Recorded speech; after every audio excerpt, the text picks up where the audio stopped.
We have Quinn here with us. Our Levitt is out. Something happened that sounded kind of serious, and so he wasn't able to make it. It'll be a great time to play some 2v2s, which is the only ranked mode that exists in this game, which I'm still a little bit salty about. It's still hot here. It's still viciously hot here. That's my only complaint. That's crazy, dude. Like, it actually dropped in temperature like a brick recently. The last couple of nights, it's been, I think last night was 18 degrees overnight.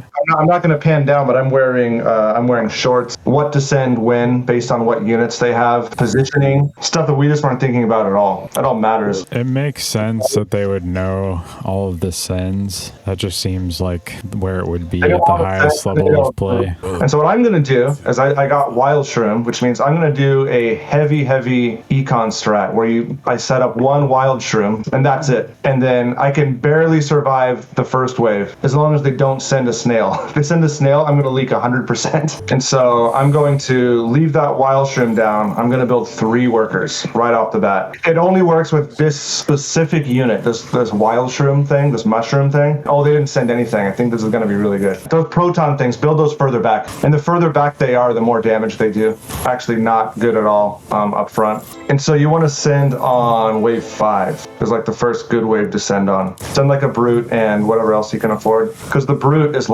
fucking clutch. Look how badass the Brute is. They both leaked. And it's going to go to the king. Oh yeah, holy shit. I really wish 5 extra seconds. It feels just a little too fast. It does feel fast compared to the StarCraft map to me. Maybe just by a little bit. Another thing I learned is if you go to the send tab and if you mouse over it, you'll see which guy you send to. Where does it? The red rectangle. I see.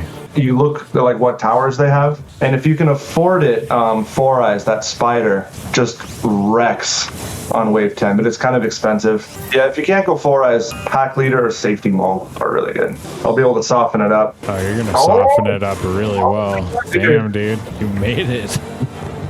Oh, victory. Yeah, that's the power of teamwork. The power of sending on the right wave, sending the right things on the right waves will just win you the game, basically. I found this in Japan. Dude, that is shocking they have it there, actually. Yeah, I found it, and I thought I was dreaming, dude. I couldn't believe it. I've been looking for a good solid hot sauce for Dude, literally they have nothing like that over there. That's crazy. No, they don't. And the fact that I found it was at this really weird shop too. It was at this. It was at a coffee shop actually. I had a small little corner of imported goods. This was $9. America, it's what? It's $2 or $3, right? Speaking of that, I have a feeling this beer probably costs more here in the States than it does in Japan. Japan that costs not even $2. I usually upgrade the king for the first wave. I don't know if that's right. I've seen the pros do that. They always upgrade spell damage on their first, with their first 20 Mythium. Okay. So you save from wave 1 all the way to wave 5? Basically, yeah. I think the pros usually do one more into the king. Yeah, after a certain MMR, nobody sends snails anymore. I just saw a trailer for House of the Dragon.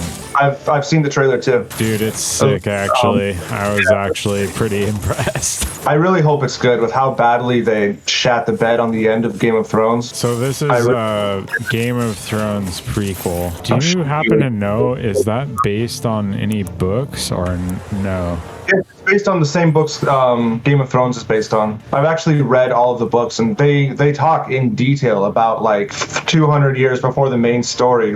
This guy rode dragons into Westeros and basically conquered the entire continent. That's what created the Seven Kingdoms, and the Iron Throne and all that was created by the Targaryen house, and they discuss it in great detail. And so there's actually tons of source material to draw from. Oh, that's good. I think they kind of need made that, like, based on what happened. Yeah, dude. As soon as they ran out of books, they were like, oh, everyone's just going to be either a generic good guy or a generic bad guy now. There's going to be no nuance at all to the story. So I still haven't seen the final season of Game of Thrones. Everybody who I've talked to has said, just don't even bother. Yeah, I would honestly say just keep it that way. It's almost like comical, dude. It's so like horrifically bad. It's like, how is this even the same show? As you know, Lost varies wildly from season to season 2, and Game of Thrones far exceeds Lost in terms of its like swing and quality level. It is shocking, dude. But yeah, that new show is going to come out next year. This trailer made me excited. I was like, holy shit, this looks cool. Like, imagine the worst, like the lowest dip in quality of Lost, multiply it by 3. Yeah, let's send on wave 13. It's a great wave to send on. I always see the pros sending on 15. Yeah, we're going to leak to the king, dude. And I'm not sure we're going to survive, to be honest. I think we'll survive. Just fucking barely, dude. There's this video about the deadliest animals on the planet. And here's a little bit of a spoiler. Bats kill 2 people per year. But it goes through all of the different animals. You might pick up something from it. I'm gonna guess my top 3. Okay. So we're talking the top 3 deadliest animals to humans. Mm-hmm. Number 1, humans. Is that too tricky, Dicky? No. I think that is actually in there. Okay. I'm going to go number 1, mosquitoes, because I know they spread disease through Africa a lot, and I know they carry like a whole bunch of different diseases. 2, humans, and number 3, I think number 3 is going to be like snakes maybe, or some sort of, or spiders.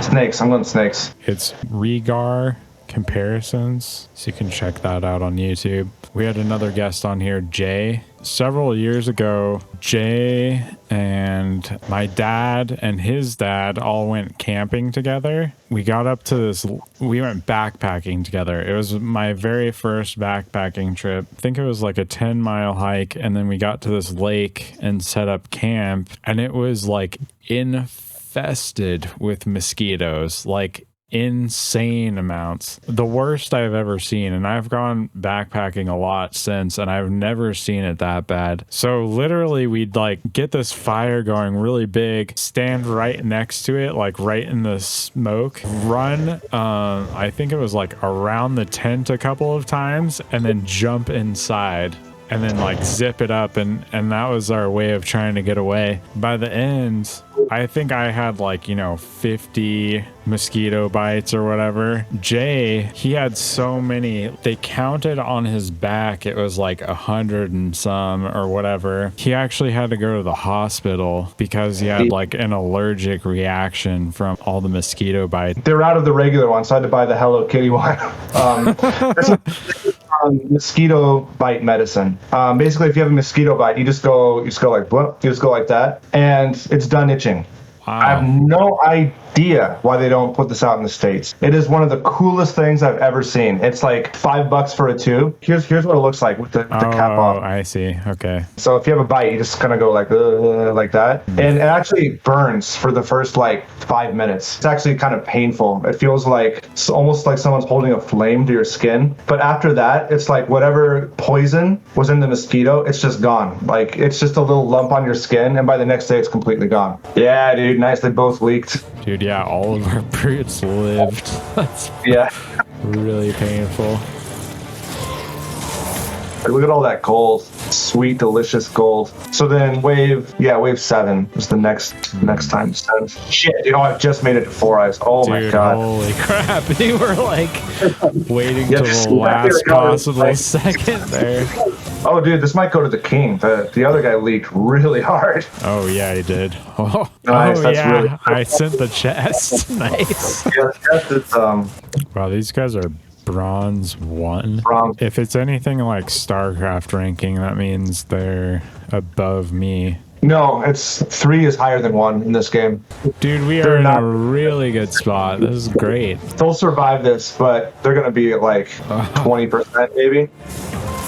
Dude, they might lose right here. It might be a game, dude. No, I changed.